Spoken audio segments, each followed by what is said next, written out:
அவர்களே, அரசு துறை செயலாளர்களே, சுற்றுச்சூழல் ஆர்வலர்களே, உங்கள் அனைவருக்கும் என் அன்பான வணக்கம். காலநிலை மாற்றத்தோட விளைவுகளை இப்போ கண்கூடா பார்த்துக்கிட்டு இருக்கோம்.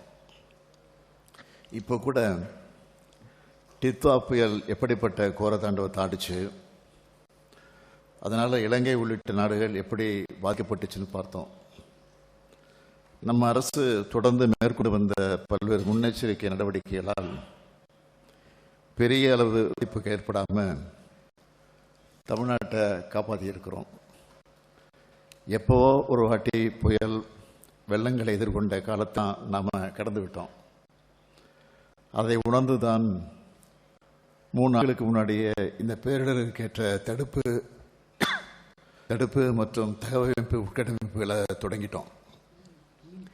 காலநிலையற்ற ஆட்சி மன்ற குழு, பசுமை தமிழ்நாடு இயக்கம், தமிழ்நாடு ஈரநிலை இயக்கம், தமிழ்நாடு காலநிலை மாற்ற இயக்கம், தமிழ்நாடு நெய்தல் மீட்சி இயக்கம், நம்ம அட்வான்ஸாக நிறைய பண்ணிட்டு இருக்கோம். இதனால் இந்தியாவுக்கே வழிகாட்டுகிற நிலையில் தமிழ்நாடு இருக்கு. கடந்த கூட்டத்தில் கூட மதிப்புக்குரிய உறுப்பினர்கள் பல்வேறு வழிகாட்டுகளை வழங்கியிருந்தீங்க. அதை அடிப்படையாக வச்சு கடந்த பட்ஜெட் கூட்டத்தொடரில் 24 கோடி ரூபாய் மதிப்பீட்டில் காலநிலை கல்வி அறிவு முன்னெடுப்பு குறித்து அறிவிப்பை வெளியிட்டோம். அதைத் தொடர்ந்து தமிழ்நாடு முழுவதும் திறமை மிகு 4000 பள்ளி ஆசிரியர்கள் தேர்ந்தெடுக்கப்பட்டிருக்காங்க. மிக விரைவில் காலநிலை குறித்த பயிற்சிகள் வழங்கப்பட இருக்கு என்கிற மகிழ்ச்சியான செய்தியை உங்களோட பகிர்ந்துக்க விரும்புகிறேன். அது மட்டும் இல்லாமல் பள்ளி மாணவர்களுக்கு சுற்றுச்சூழல் விழிப்புணர்வு ஏற்படுத்த ஆண்டுக்கு மாவட்ட காலநிலை மாற்ற இயக்கம் மூலமாக நடத்தப்படும் ஒரு நாள் கூட மற்றும் குளிர்கால சிறப்பு முகாம்களை 2 நாள் முகாம்களாக பள்ளி கல்வித்துறை மூலமாக நடத்த ஏற்பாடு செஞ்சிருக்கிறோம். மேலும் கூல் ரூஃபிங் திட்டத்தை தமிழ்நாடு காலநிலை மாற்ற இயக்கத்தின் 2025-26 ஆண்டுக்கான செயல் திட்டத்தில் சேர்த்து இருக்கிறோம். புத்தூரில் இருக்க பெருந்தலைவர் காமராஜர் அரசு பெண்கள் மேல்நிலைப்பள்ளி வகுப்பறைகளில் கூல் ரூஃபிங் எனப்படுகிற அதிக வெப்ப பிரதிபலிப்புமிக்க வெள்ளை பூச்சிகள் பூசப்பட்டிருக்கு. இதன் மூலமாக வகுப்பறைகளில் வெப்ப அளவினை கணக்கிடக்கூடிய சென்சார்கள் வச்சு கண்காணித்ததில் அறை வெப்பநிலை 1.5 டிகிரி முதல் 3 டிகிரி வரை குறைஞ்சிருக்கு. இது குறித்த அறிக்கையின் அடிப்படையில் இந்த திட்டத்தை தமிழ்நாட்டில் இருக்க 297 பசுமை பள்ளிகள்லையும் செயல்படுத்த போகிறோம்.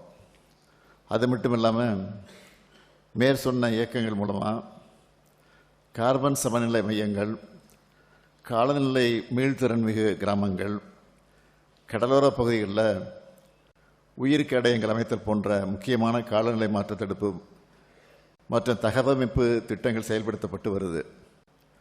அதன் ஒரு பகுதியாக கடந்த அக்டோபர் மாதம் நீலகிரி, கோயம்புத்தூர் மற்றும் ராமநாதபுரம் மாவட்டங்களுக்கான கரிம நீக்க வழித்தடங்கள் குறித்த செயல் திட்டமும் தமிழ்நாட்டுக்கான காலநிலை நடவடிக்கை கண்காணிப்பு வலைதளமும் வெளியிடப்பட்டிருக்கு.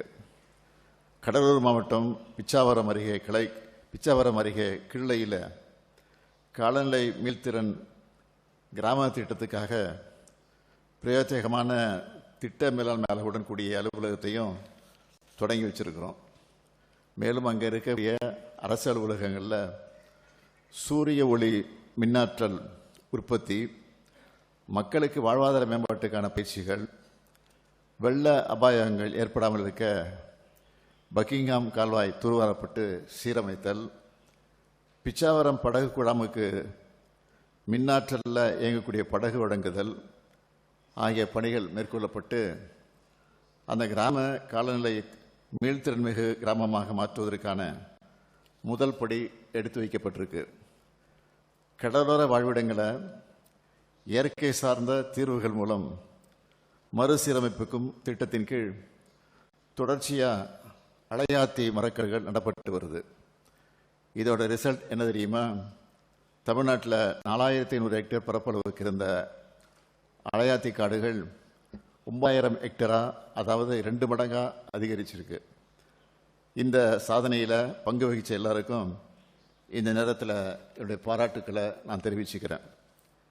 நீர்நிலைகளை பாதுகாக்கிறதுல அர்ப்பணிப்போடு செயல்பட்டு வர தனிநபர்களையும் தன்னார்வ தொண்டு நிறுவனங்களையும் என்கரேஜ் பண்ணுறோம்.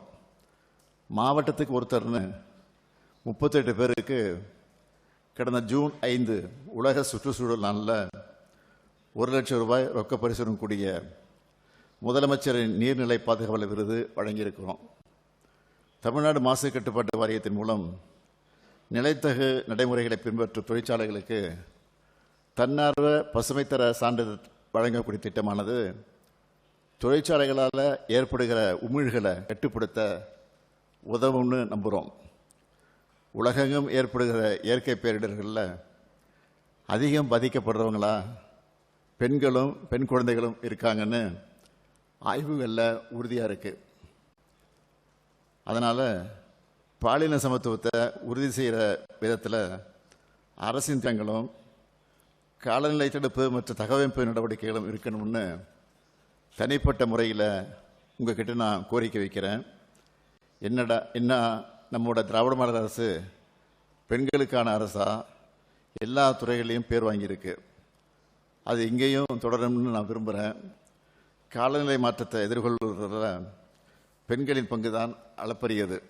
அதனால தான் கிளைமேட் வாரியர்ஸ் என்ற திட்டத்தின் கீழ் 100 மகளிர் சுய உதவி குழுக்களுக்கு காலநிலை மாற்றம் மற்றும் நெகிழி ஒழிப்பு பரப்புரையும் மேற்கொள்ள 100 ஆட்டோக்கள் வழங்கப்பட்டிருக்கு. தமிழ்நாட்டின் மொத்த கிரீன்ஹவுஸ் கேஸ் எமிஷன்ஸ் போக்குவரத்து துறையின் பங்கு 12 விழுக்காட்டிலிருந்து 19 விழுக்காடாக உயர்ந்திருக்குன்னு ஆய்வறிக்கையில் தெரிய வந்திருக்கு. அதுவும் கடந்த 2005 முதல் 2019 கிடைப்பட்ட காலத்தில் இது 3 மடங்கு அதிகரிச்சிருக்கு. சென்னை போன்ற மெட்ரோ சிட்டியில் போக்குவரத்து நெரிசலும் அதிகரிச்சுட்டு வருது. மக்கள் அதிகமாக பொது போக்குவரத்தை பயன்படுத்துறது தான் இதை குறைக்க சிறந்த வழி. அதை ஊக்குவிக்க தான் எம்டிசி மூலமாக முதற்கட்டமாக 120 மின்சார பேருந்துகளை பயன்பாட்டுக்கு கொண்டு வந்திருக்கிறோம்.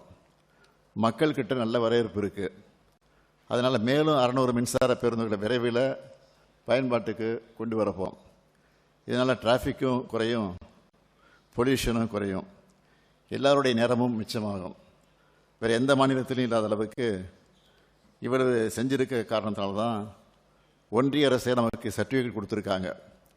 நிதி ஆயோக் வெளியிட்டிருக்க எஸ்டிஜி ரேங்கில் கிளைமேட் ஆக்ஷன் மற்றும் கிளீன் எனர்ஜி ஆகிய இலக்குகளில் தமிழ்நாடு முதலிடத்தில் இருக்குது. உலக புகழ்பெற்ற தி எக்கனாமிக்ஸ் போன்ற இதழ்களும் நம்ம திராவிட மாடல் வளர்ச்சியை பாராட்டுறாங்க. நான் எப்பவும் சொல்கிறது தான், நம்ம அரசுக்கு வளர்ச்சி ஒரு கண் என்றால் சுற்றுச்சூழல் மற்றும் இயற்கை வளங்களை மற்றொரு கண். இயற்கை வள பாதுகாப்புடன் இணைந்த வளர்ச்சி தான் எதிர்கால சந்ததிகளுக்கான உண்மையான வளர்ச்சியாக இருக்க முடியும். அண்மையில் பிரேசிலில் நடைபெற்ற COP30 மாநாட்டில் குளோபல் கிளைமேட் கவுன்சில் உருவாக்கணும்னு பிரேசில் முன்மொழிஞ்சிருக்காங்க. ஆனால் 3 ஆண்டுகளுக்கு முன்னாடியே காலநிலை ஆட்சி மன்ற குழுவை உருவாக்கி உங்களுடைய அட்வைஸ் எல்லாத்தையும் செயல்படுத்திகிட்டு இருக்கோம். அதோட ரிசல்ட் தான் நமக்கு கிடைக்கிற பாராட்டுகளும் உலக அங்கீகாரங்களும். இப்போ கூட நம்ம கூடுதல் தலைமைச் செயலாளர் திருமதி சுப்ரியா சாகு அவர்களுக்கு ஐநாவோட உயரிய விருது கிடைச்சிருக்கு. நம்ம அரசுக்கு கிடைக்கிற நல்ல பேருக்கு உங்களுடைய ஆலோசனைகள் தான் முக்கிய காரணம். அதுக்காக என்னுடைய நன்றியை தெரிவிச்சுக்கிறேன். இது தொடரணும்னு கேட்டுக்கிறேன். புவி வெப்பமாகுதலை பொறுத்த வரைக்கும் தமிழ்நாடு 2020ஆம் ஆண்டுக்கு முன்னையே நெட் ஜீரோ இயற்கை அடையணும். கடந்த 4 ஆண்டுகளாக பாலிசி ஆக்ஷன் 2லும் விரிவாக பணியாற்றி இருக்கோம். நம்ம அரசு வர்றதுக்கு முன்னே இதுக்கான நிதி ஒதுக்கீடும் ரொம்ப குறைவாக தான் இருந்துச்சு. ஆனால் திராவிட மாடல் அரசில் 500 கோடி ரூபாய் வரை இதுக்காக ஒதுக்கி இருக்கிறோம். மாநில அரசு நிதியிலிருந்தே நம்ம முன்னெடுப்புகளை எல்லாம் மேற்கொண்டு இருக்கோம் என்பதுதான் மிக மிக முக்கியம்.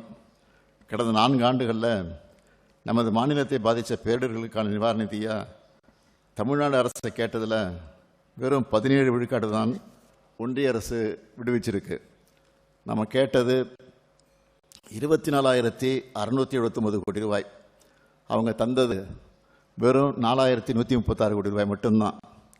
எத்தனையோ சவால்களை எதிர்கொண்டு தமிழ்நாடு போராடி இருக்கு, வென்று இருக்கு, நாட்டுக்கே வழிகாட்டி இருக்கு. அதுபோல் இந்த காலநிலை மாற்ற சவால்களையும் எதிர்த்து தமிழ்நாடு போராடும், தமிழ்நாடு வெல்லும். நன்றி, வணக்கம்.